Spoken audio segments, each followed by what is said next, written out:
बार एक गांव में एक दाम्पत्य जोड़ा मुकेश और मेघा सो रहे होते हैं। तभी उन्हें अचानक से छत पर किसी के चलने की आवाज आती है। मेघा की आंख खुल जाती है। वह उस आवाज को सुनती है और डर जाती है। अरे ये किसकी आवाजें आ रही है छत पे चलने की। अजी सुनिए सुनिए ना, उठिए तो देखिए कौन हमारी छत पे रात में 12 बजे चल रहा है। अरे हाँ मेघा, तुम कह तो सही रही हो, आवाज तो आ रही है। तुमने ठीक से मेन डोर की कुंडी बंद की थी या नहीं?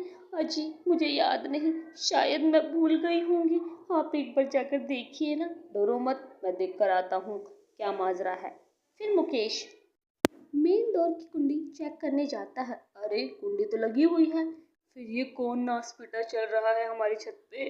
अरे मर गए रे मर गए, अरे भागो भागो। फिर मुकेश जल्दी से दौड़कर अपने कमरे में आता है। अजी क्या हुआ, क्यों डर रहे हो? अरे मेघा कुंडी तो लगी हुई है, फिर कौन नासपीटा हमारी छत पे चल रहा है। कहीं जिसके बारे में अफवाह फैली हुई है कि रात में 12 बजे कोई चुड़ैल आती है और जिस किसी की छत पे चढ़ती है उसको तीसरे दिन उसका सर काट के उसे अपने साथ ले जाती है। अजी डराइए मत, डर तो मुझे भी लग रहा है, अब क्या करें।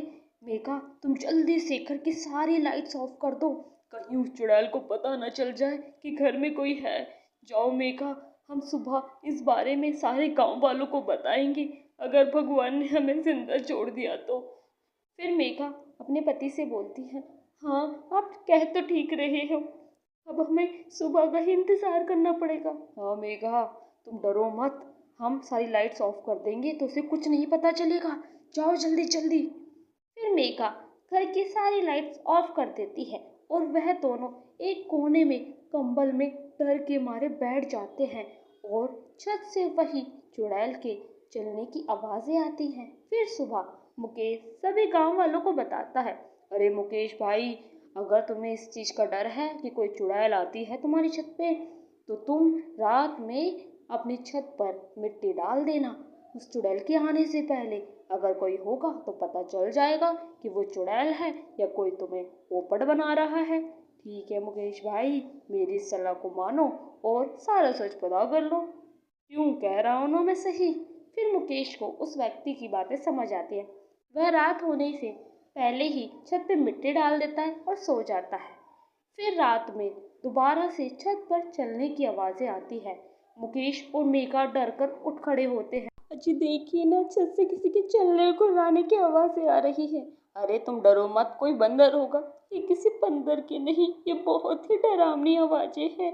देखो हमारे छत पे आज भी कोई चल रहा है, कहीं ये वही चुड़ैल तो नहीं हुई जिसके बारे में अफवाह फैली हुई है। कल तीसरा दिन हो जाएगा जी, मुझे बहुत डर लग रहा है, क्या करें हम। देखिए तो कितनी डरावनी आवाजें हैं।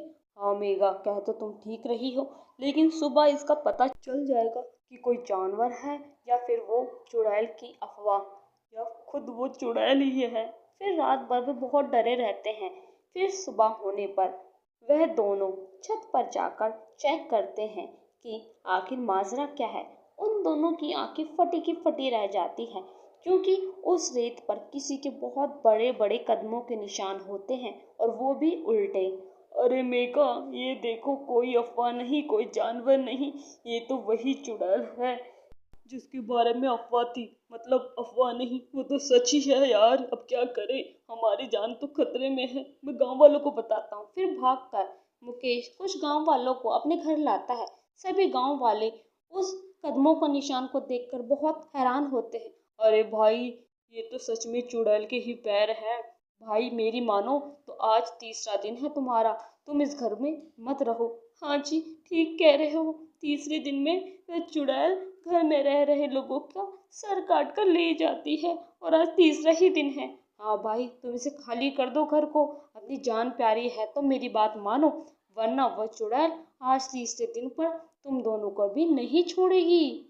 अरे भाई तुम क्यों डरा रहे हो मुझे, मुझे तो लग रहा है कोई हमारे साथ मजाक कर रहा है और कोई चाह रहा हो कि हम डर के मारे औने पौने दामों में अपना घर बेच के चले जाए। नहीं नहीं भाई, मैं अपना घर छोड़ के कहीं नहीं जाऊंगा, देख लूंगा, मेरे पास कोई तरकीब भी है।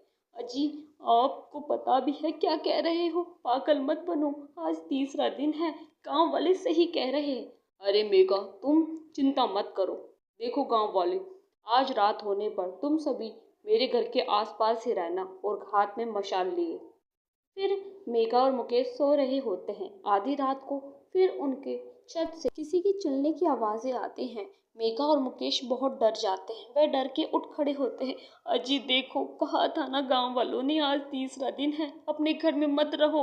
और आप माने नहीं, देखो आ गई ये नासपीटी चुड़ैल। अब हमारे सर काट के हमें ले जाएगी यहाँ से। ये हमें नहीं छोड़ने वाली है। अजी मुझे बहुत डर लग रहा है, क्या करें हम। फिर कदमों की आवाज़ और तेज़ होने लगती है और वह नीचे आने की आवाज़ें होती है, जैसे मानो कोई सीढ़ियों से नीचे उतर रहा है। मेघा बोलती है, अजी ये आवाज़ें तेज़ होती जा रही हैं, लग रहा है कोई सीढ़ियों के रास्ते से नीचे आ रहा है। अरे मेघा, डरो मत तुम, शांत हो जाओ, वरना उसने हमारी आवाज़ सुन ली तो वो जल्दी से हमारा सर काट के ले जाएगी। शांत रहो, चुप रहो, मैं अभी अपनी तरकीब लगाता हूँ।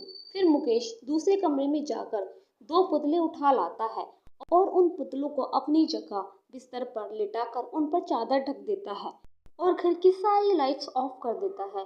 चलो मेघा, अब हमें छुपना होगा और शोर मत करना, वरना उसे में पता चल जाएगा कि हम कहाँ हैं। फिर मेघा और मुकेश बेड के नीचे छुप जाते हैं। उन्हें उनके रूम के दरवाजे में किसी के खटखटाने की आवाज़ आती है। अरे नासपीटी चुड़ैल आ गई, मुझे लग रहा है। अजी ये मुझे बहुत डर लग रहा है। अरे मेघा, चुप रहो तुम, वरना उसे पता चल जाएगा कि यहाँ पे कोई इंसान है। शांति से रहो, देखते हैं आखिर कौन है। वह आवाज़ें बढ़ती जाती है। चुड़ैल लगातार दरवाज़ा खटखटाती रहती है। फिर एकदम से वह दरवाज़ा तोड़कर कमरे में घुस जाती है और चारों तरफ देखती है तो उन दो पुतलों को सोया हुआ देखकर उनके पास जाती है। मुकेश की नज़र चुड़ैल के पैरों पे पड़ती है। उसके पैर उल्टे होते हैं। चुड़ैल उन पुतलों को देखकर खुश होती है। ही, मेरा शिकार मिल गया मुझे। मुकेश बोलता है, अरे इसके तो पैर उल्टे हैं, ये तो सच में ही एक चुड़ैल है। मर गए मेघा, मर गए। फिर चुड़ैल अपने हाथ में खंजर लेकर उन पुतलों की गर्दन पर वार करती है और उनका सर धड़ से अलग करके उन्हें एक जगह बैठकर खाने लगती है। पर कुछ देर बाद चुड़ैल को पता चल जाता है कि वह कोई इंसान नहीं है, उसके साथ धोखा हुआ है। चुड़ैल गुस्से से लाल पीली हो जाती है। उसे बहुत जोरों से गुस्सा आता है। किसने की है मेरे साथ ये हरकत, उसे मैं नहीं छोड़ूंगी। ये इंसान समझते क्या हैं, मुझे मूर्ख बना देंगे। मैं नहीं छोड़ूंगी। ये इंसान, तुमने मेरे साथ धोखा किया है। कहाँ छुपे हो, तुम्हें पता नहीं मैं इंसानों की खुशबू भी सूंघ लेती हूँ। अरे मेरे को भागना पड़ेगा, वरना ये हमारी खुशबू सूंघकर हमारी गर्दन काट कर ले जाएगी अपने साथ। मेघा, हाँ हाँ सही कह रहे हो, भागना तो पड़ेगा हमें। जी जी, आप शुरू कीजिए। हाँ हाँ, मैं भागता हूँ, तुम मेरे पीछे पीछे आना। हाँ जी हाँ जी, मैं यही करूँगी। हाँ मेघा, डरो मत, हमें हिम्मत दिखानी होगी, गांव वाले हमारे साथ हैं। फिर मुकेश भागने लगता है। भागो रे भागो, चुड़ैल चुड़ैल, भागो रे भागो। फिर चुड़ैल मुकेश को भागता हुआ देख लेती है। उसके पीछे मेघा भी भागती। अजय रुक जाइए, मुझे चुड़ैल के पीछे छोड़ के कहाँ जा रहे हो? अरे रुको, मेरे लिए भी, भागो भागो। फिर मुकेश और मेघा चुड़ैल को बाहर से कुंडी बंद कर देते हैं और सभी गांव वालों को आवाज लगाते हैं, गांव वालों बाहर आओ, चुड़ैल अंदर ही है। फिर सभी गांव वाले हाथ में मशाल लिए मुकेश के घर के पास आ जाते हैं। चुड़ैल खिड़की से सबको देख रही होती है। मुकेश सारी दास्तान बताता है। अरे भाई, ये रही चुड़ैल, ये हमें मारने ही वाली थी, हम जान बचाकर भागे हैं, अब क्या करें हम, इसे कैसे छुटकारा पाएं। फिर सभी गांव वाले चुड़ैल को देखते हैं। चुड़ैल खिड़की तोड़कर बाहर आने की कोशिश करती है। गांव वाले बोलते हैं, अरे मुकेश, हमें तुम्हारे घर में आग लगानी पड़ेगी, तभी इस चुड़ैल से छुटकारा मिलेगा। भाई, तुम हमें ये करने की इजाज़त दो, वरना सभी गांव वालों की जान मुसीबत में पड़ जाएगी। फिर मुकेश को भी कुछ नहीं सोचता, वो इजाज़त दे देता है। फिर सभी गांव वाले मुकेश के घर में आग लगाना शुरू कर देते हैं। मुकेश का घर जलने लगता है, उसके साथ साथ चुड़ैल भी जलकर राख हो जाती है। सभी गांव वाले बहुत खुश होते हैं। मेघा रोने लगती है, हमारा घर। अरे तुम चिंता मत करो बहन, हम सब मिलकर तुम्हारा घर दोबारा से बनाएंगे।